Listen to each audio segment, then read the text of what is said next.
ଆଜ୍ଞା ଆପଣମାନେ ସମସ୍ତେ ଦେଖିପାରୁଥିବେ ଯେ ଆସିଗଲା ଖୁସି ଖବର। ଡିସେମ୍ବର 25 ତାରିଖରେ ସୁଭଦ୍ରାର ଚତୁର୍ଥ ପର୍ଯ୍ୟାୟ ଟଙ୍କା ସରକାର ଦେବେ କ୍ରିସମାସ ଗିଫ୍ଟ। ଆଜ୍ଞା ଆପଣମାନେ ସମସ୍ତେ ଜାଣିଥିବେ ବହୁତ ମା ମାନେ ଆଜି ମଧ୍ୟ ଟଙ୍କା ପାଇପାରି ନାହାନ୍ତି। ସେଥିପାଇଁ ଗୋଟେ ସରକାର ବଡ଼ ଘୋଷଣା କରିଛନ୍ତି।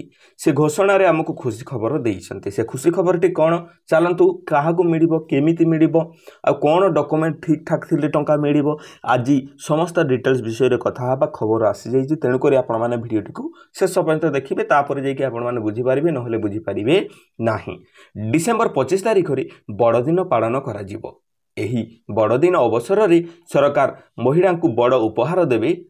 ଆମର ଓଡ଼ିଶା ସରକାର ଡିସେମ୍ବର 25 ତାରିଖରେ ସୁଭଦ୍ରା ପର୍ଯ୍ୟାୟର ଚତୁର୍ଥ ପର୍ଯ୍ୟାୟ ଟଙ୍କା ପ୍ରଦାନ କରିବେ ରାଜ୍ୟ ସରକାର। ଆଜ୍ଞା ତାପରେ ପୂର୍ବରୁ ହିତାଧିକାରୀ ମହିଳାଙ୍କୁ 3ଟି ପର୍ଯ୍ୟାୟରେ ସୁଭଦ୍ରା ଯୋଜନା ଟଙ୍କା ମିଳିସାରିଛି। ଆପଣମାନେ ସମସ୍ତେ ଜାଣିସାରିଥିବେ।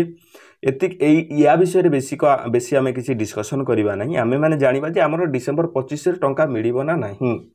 ଦେଖନ୍ତୁ ଆଜ୍ଞା, ପ୍ରଥମ କିସ୍ତିର ଚତୁର୍ଥ ପର୍ଯ୍ୟାୟ ଟଙ୍କା ମିଳିବାର ବାକି ଅଛି। ତେଣୁକରି ନିହାତି ଭାବରେ ଆପଣମାନଙ୍କୁ ମିଳିବ ଟଙ୍କା। ତେବେ ଡିସେମ୍ବର 6 ତାରିଖ ସୁଦ୍ଧା ଯୋଗ୍ୟ ଏବଂ ଅଯୋଗ୍ୟ ତାଲିକା ପ୍ରକାଶ ପାଇବ।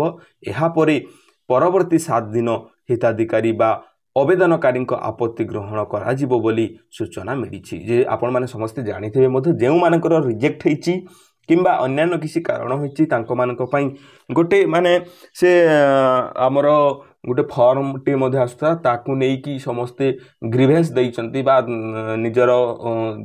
ନିଜର ପ୍ରୋବ୍ଲେମକୁ ସେଠାରେ ଦର୍ଶାଇଛନ୍ତି। ତାପରେ ଯାଇକି ତାକୁ ବ୍ଲଗରେ ସବମିଟ୍ କରିଛନ୍ତି। ତ ଏହିପରି ସବୁ ହେଇଛି। ତ କ'ଣ କରାଯିବ, ଆସନ୍ତା ଏଇ 6 ତାରିଖ ସୁଦ୍ଧା ଆପଣମାନଙ୍କ ପାଖରେ ଗୋଟେ ତାଲିକା ଦିଆଯିବ। ଆଜ୍ଞା ସେଇ ତାଲିକାରେ ଯେଉଁମାନଙ୍କର ନାମ ଥିବ ସେମାନଙ୍କୁ ଟଙ୍କା ନିହାତି ଭାବରେ ମିଳିଯିବ। ଆଜ୍ଞା ତେଣୁକରି ଆମ ଚ୍ୟାନେଲକୁ ଆପଣମାନେ ଏବେ ହିଁ ସବସ୍କ୍ରାଇବ୍ କରିଦେଇଥାନ୍ତୁ, ତାହେଲେ ଯାଇକି ଆପଣମାନେ ଉଚିତ ଖବରଟି ପାଇପାରିବେ। ବର୍ତ୍ତମାନ ସୁଦ୍ଧା 3ଟି ପର୍ଯ୍ୟାୟରେ ସରକାର ଯୋଗ୍ୟ ହିତାଧିକାରୀଙ୍କୁ ଟଙ୍କା ପଠାଇଛନ୍ତି। ଲଗଭଗ 80 ଲକ୍ଷ ମା'ମାନଙ୍କୁ ଟଙ୍କା ଏପର୍ଯ୍ୟନ୍ତ ମିଳିସାରିଛି। ଡିସେମ୍ବର 25 ତାରିଖ ଯୋଜନାରେ ଚତୁର୍ଥ ପର୍ଯ୍ୟାୟ ଟଙ୍କା ମିଳିବାକୁ ଯାଉଛି। ଏବେ ଜାଣିବା ଆମେ କାହାକୁ ମିଳିବ। ଆଜ୍ଞା ଦେଖନ୍ତୁ, ପ୍ରଥମ ଏବଂ ଦ୍ୱିତୀୟ ପର୍ଯ୍ୟାୟରେ 60,27,000 ମହିଳାମାନଙ୍କୁ ଯେଉଁ ଟଙ୍କା ମିଳିଛି, ଆଜ୍ଞା ଆଜି 20 ଲକ୍ଷ ମହିଳାଙ୍କୁ ସୁଭଦ୍ରାର 5,000 ଟଙ୍କା ପ୍ରଦାନ କରାଯାଇଛି।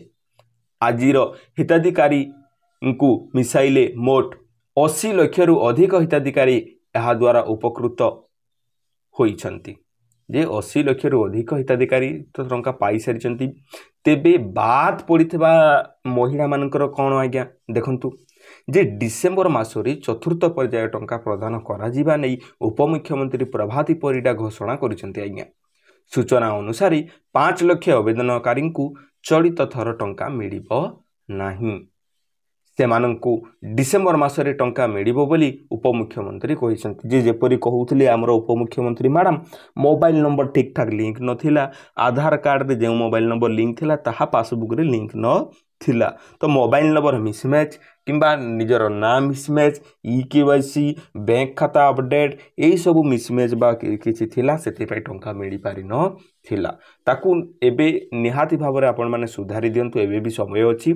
ଆଧାର ଆକାଉଣ୍ଟ ମୋବାଇଲ ନମ୍ବର ସଂଯୋଗ କରାଇବା ଉପରେ ଉକ୍ତ ହିତାଧିକାରୀ ସୁଭଦ୍ରା ଯୋଜନାରେ ସାମିଲ କରାଯିବ ବୋଲି ଉପମୁଖ୍ୟମନ୍ତ୍ରୀ ପ୍ରଭାତୀ ପରିଡ଼ା ମ୍ୟାଡ଼ାମ୍ କହିଛନ୍ତି। ଆପଣଙ୍କୁ କ'ଣ କରିବାକୁ ପଡ଼ିବ ଆଜ୍ଞା, ଯେଉଁ ମୋବାଇଲ ନମ୍ବରଟି ଆପଣମାନେ ଆଧାର କାର୍ଡ଼ରେ ଦେଇଛନ୍ତି ସେହି ମୋବାଇଲ ନମ୍ବରକୁ ଆମ କହିବା ଅନୁସାରେ ବା ପ୍ରଭାତୀ ପରିଡ଼ା ମ୍ୟାଡ଼ାମ୍ କହିବା ଅନୁସାରେ ଏହିପରି କରିଲେ ଟଙ୍କା ମିଳିବ ବୋଲି ସେ କହୁଛନ୍ତି। ଯେହେତୁ ସରକାର ଯାହା କହିବେ ଆଜ୍ଞା ତାହା କରିବାକୁ ପଡ଼ିବ। ଆମେ କ'ଣ କରିବା? ତ ଆପଣମାନଙ୍କ ପାଖରେ ଯଦି ଏବେ ବି ସମୟ ଅଛି, ତାକୁ ଆପଣମାନେ କ'ଣ କରନ୍ତୁ, ଯେ ମୋବାଇଲ ନମ୍ବରଟାକୁ ଟିକେ ଅପଡ଼େଟ୍ କରାଇ ଦିଅନ୍ତୁ। ଆଧାର କାର୍ଡ଼ ଦେଖନ୍ତୁ ବାରମ୍ବାର କରିବାଟା ମଧ୍ୟ ଠିକ୍ ନୁହେଁ। ଆପଣ ଯଦି କରିସାରିଛନ୍ତି ଆଗରୁ ମାସେ 2 ମାସ ତଳୁ ଆପଣମାନେ କରିସାରିଛନ୍ତି, ଆଉ କରାଇବାର କିଛି ଆବଶ୍ୟକତା ନାହିଁ। ବାରମ୍ବାର କଲେ କ'ଣ ହେବ ଆଜ୍ଞା, ଆପଣଙ୍କର ରିଜେକ୍ଟ ହେଇଯିବ, ଆଉ ଟଙ୍କା ମିଳିବ ନାହିଁ। ଆପଣମାନେ ଯଦି କରିନାହାନ୍ତି ତାହେଲେ କରାଇ ପାରିବେ। ପ୍ରଥମେ ଆପଣଙ୍କର ଆଗରୁ ମଧ୍ୟ ମୁଁ କହୁଥିଲି ଯେ ମୁଁ କାଲି ଯାଇଥିଲି, ମୋ ମାଆଙ୍କର ମଧ୍ୟ ସେଇ ପ୍ରୋବ୍ଲେମ୍ ଥିଲା, ତ ତାଙ୍କୁ ସୁଧାରିବା ପାଇଁ ମୁଁ ଯାଇଥିଲି। ତ ସେଠାରେ ବୁଝିଲି ଯେ ବାରମ୍ବାର ତୁମେ ଯଦି ଆଧାରରେ ଛେଡ଼ଖାନି କରୁଛନ୍ତି ଆପଣ, ताहले ताहा रिजेक्ट मध्य होइजिवो आउ आपण माने अपडेट करि परिबे नाही किछि समय पर्यंत। तेणु करी आपण माने टिके भाबी चिंती की करंतु जदि आपनकर सतरे अपडेट करैबार आवश्यकता अछि ताहले अपडेट करंतु नहले आपण अपडेट करंतु नाही। मु आशा करछि आपण माने समस्त बुझि जैथिबे, बुझि गेले जदि बहुत भल कथा। पुणी देखाबा एक सुंदर वीडियो रे, से पर्यंत आपण माने मते विदाय दियंतु। धन्यवाद।